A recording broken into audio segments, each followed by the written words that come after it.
Start. Good morning everyone. Shri Nandishwar विद्यालय द्वारा संचालित ऑनलाइन क्लासेस में आप सबका स्वागत है। आज हम बुक कीपिंग एंड अकाउंटेंसी का पहला चैप्टर शुरू करेंगे, जिसका नाम है नॉन प्रॉफिट ऑर्गेनाइजेशन, यानी कि अलाभकारी संगठन, गैर व्यापारिक संगठन। सबसे पहले हम ये जान लेंगे कि अलाभकारी या गैर व्यापारिक संगठन से क्या तात्पर्य है।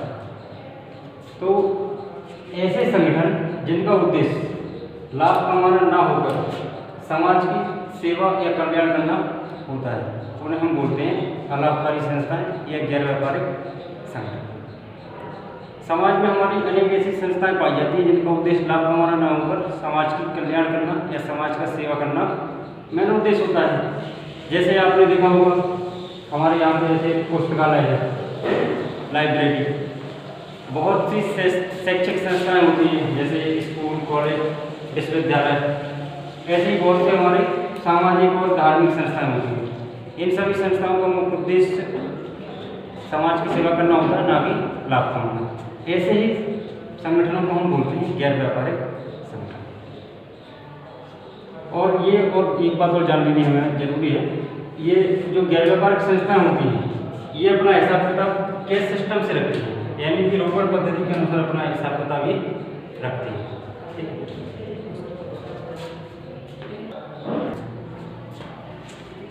अभी हमने ये जान लिया था कि गैर व्यापारिक संस्थाओं से आप क्या समझते हैं।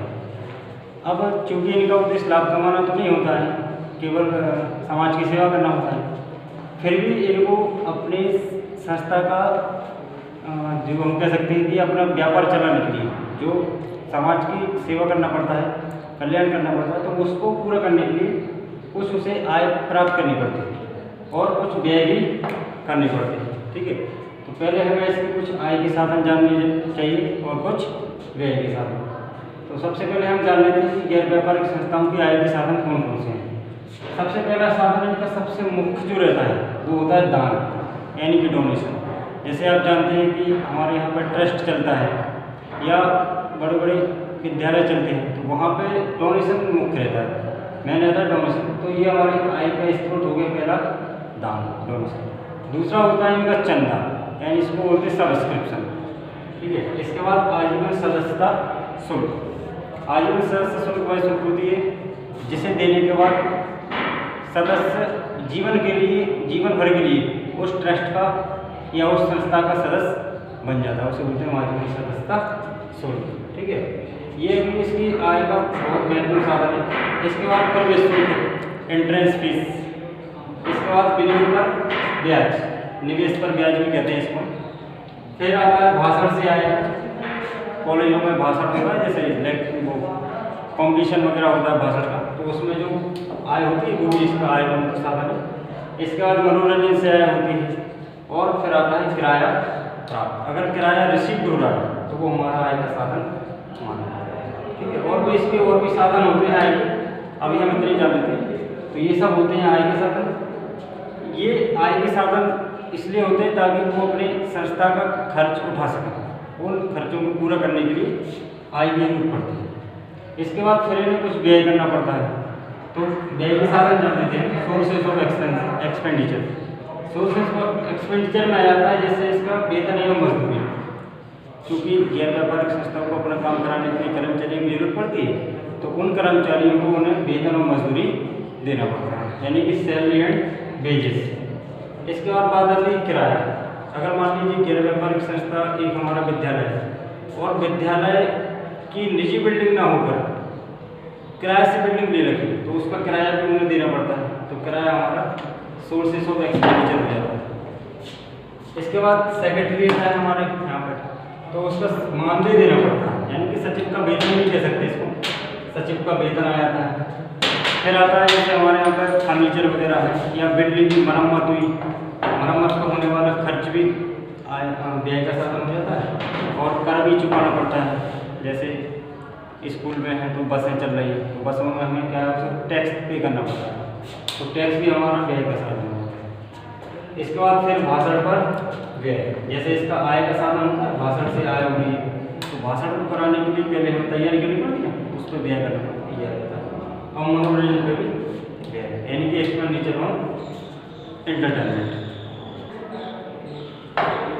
अब हम गैर व्यापारिक संस्थाओं का अर्थ जान गए हैं और उनके आय और व्यय के साधन भी जान लिए। आय व्यय के साधन यानी प्राप्ति और भुगतान के साधन, है ना। अब हम पढ़ेंगे इसके गैर व्यापारिक संस्थाओं द्वारा बनाए जाने वाले खाते, यानी कि कौन कौन से खाते गैर व्यापारिक संस्थाओं द्वारा तैयार किए जाते हैं। क्योंकि हम ये तो जानते हैं कि गैर व्यापारिक संस्थाओं का उद्देश्य लाभ कमाना न होकर समाज की सेवा करना होता है, इसलिए इन्हें लाभ हानि खाता बनाने की अनुमति नहीं है। इन्हें लाभ हानि खाता नहीं बनाना पड़ता है कानून के अनुसार, जो हमारा कंपनी अधिनियम और व्यापारिक संगठन को अधिनियम है, उसके अंतर्गत हमें ये गैर व्यापारिक संस्थाओं को लाभ हानि खाता बनाने की अनुमति नहीं है। तो अब हमें हमारे सामने एक प्रश्न आता है कि फिर कौन सा खाता बनाते होंगे। तो देखिए यहाँ पर लिखा है गैर व्यापारिक संस्थाओं द्वारा बनाए जाने वाले लेखे या खाते, यानी कि अकाउंट्स। तो इनके द्वारा दो प्रकार के खाते बनाए जाते हैं। सबसे पहला हमारा बनता है प्राप्ति एवं भुगतान खाता, इसको बोलते हैं इसमें रिसीप्ट एंड पेमेंट्स अकाउंट, ये हो जाता है।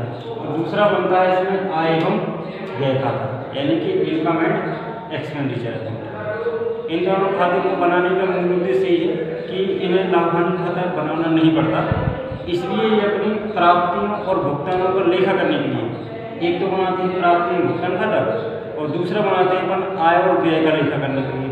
तो लाभ हानि खाते की जगह पर कौन सा खाता, आय और व्यय खाता तैयार किया जाता है। चलिए अब हम इसका सबसे पहला खाता बनाना शुरू करेंगे, यानी कि आज सीखेंगे इसके रूल्स क्या हैं। जैसे प्राप्ति भुगतान खाता, रिसीप्ट एंड पेमेंट्स अकाउंट बनाने के नियम। इसमें क्या रहता है कि प्राप्ति एवं भुगतान खाता बनाते समय हमें कुछ नियमों को फॉलो करना पड़ता है, यानी कि कुछ बातों का ध्यान रखना पड़ता है। जैसे कि इसके डेबिट साइड आप समझते हैं, आपका ऐसे बोर्ड है ना, तो ये राइट साइड और ये लेफ्ट, तो ये लेफ्ट साइड का जो पक्ष होता है उसको बोलते हैं डेबिट साइड। तो इसके डेबिट पक्ष में तो हम लिखते हैं समस्त प्राप्तियों को, इसके डेबिट पक्ष में इसको लिख देते हैं समस्त प्राप्तियों को, यानी कि चाहे वो आएगा तो चाहे पूंजीगत तो, ये दोनों प्राप्तियों को लेखा हम किस साइड करेंगे, डेबिट साइड। इसके बाद फिर इसकी बात करते हैं क्रेडिट साइड की। क्रेडिट साइड में हम समस्त व्यय या समस्त भुगतानों का लेखा करते हैं, चाहे वो आएगा तो चाहे समस्त भुगतानों को लेखा हम इसके क्रेडिट पक्ष में कर लेते हैं। चलिए अब ये हमने दो नियम जान लिए।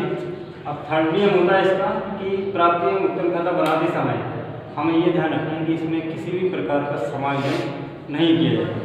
समायोजन का मतलब होता है किसी भी प्रकार का एडजस्टमेंट, जैसे कि चाहे वो आदत व्यय हो, आदत व्यय बोलते हैं आउटस्टैंडिंग एक्सपेंसेस, यानी कि ऐसे व्यय जो हमें देना बाकी है, ठीक है, ऐसे व्ययों की हम इसमें एंट्री नहीं करेंगे। ऐसे ही कुछ व्यय हमारे पूर्वदत्त होते हैं।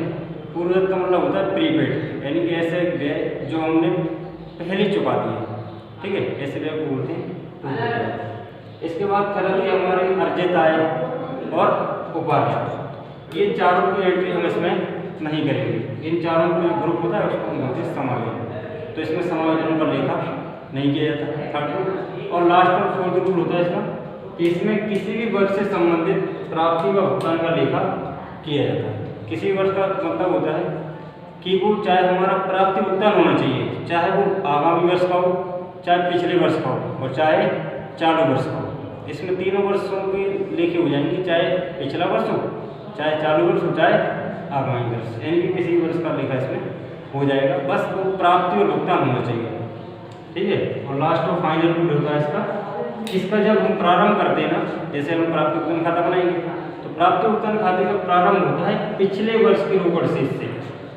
क्या लिखा है, इसका प्रारंभ पिछले रोकड़ शेष, यानी कि पिछले वर्ष का शेष हमें सवाल में दिया हुआ, उसी से हम इसकी शुरुआत करेंगे।